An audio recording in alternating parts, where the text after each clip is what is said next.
it just was almost like a reality, like, wow, I mean, this is kind of serious. My biggest fear or concern was having to go to the washroom all of a sudden. You know, so I wouldn't leave the house knowing that, hey, I got a bathroom within 5 feet. So that was just getting annoying, you know, going, or thinking I had to go 20 times a day or 25 times a day was just so uncomfortable and wrong. Ron was referred to Dr. Shapiro, a gastroenterologist who checked him for parasites and C. difficile infections. They all turned out negative. I recommended a colonoscopy for Ron to further investigate his symptoms of the bloody diarrhea. And on the colonoscopy, he was found to have a pancolitis. In other words, his entire colon was inflamed from the rectum all the way to the cecum, or the beginning of the colon. The diagnosis wasn't good.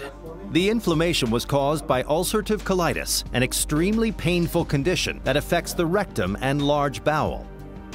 The common anti-inflammatory drug Azicol was prescribed, but after 2 weeks, Ron did not see any results. So at this point, we needed to use something a little stronger. So that's when we started steroids, prednisone. So I was on that for a while, and it seemed to be helping. I was getting more energy, going back to work, and like, hey, okay, this is a good thing. Probably about a year to the date, right around Thanksgiving again, I had another flare-up.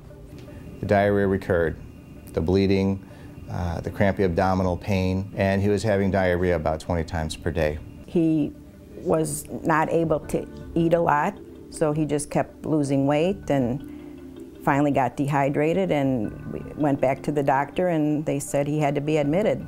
So he was hospitalized to receive intravenous steroid, Solumedrol, which is very similar to prednisone. It's just an intravenous formulation, and it's more effective than prednisone in inducing a remission.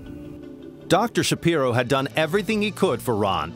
He sent Ron to a leading physician at the University of Chicago for a second opinion.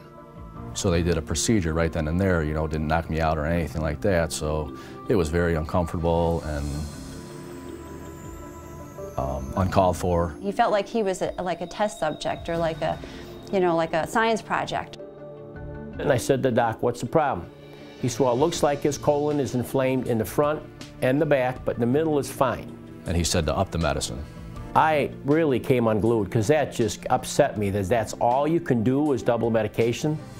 And he said, that's all you can do.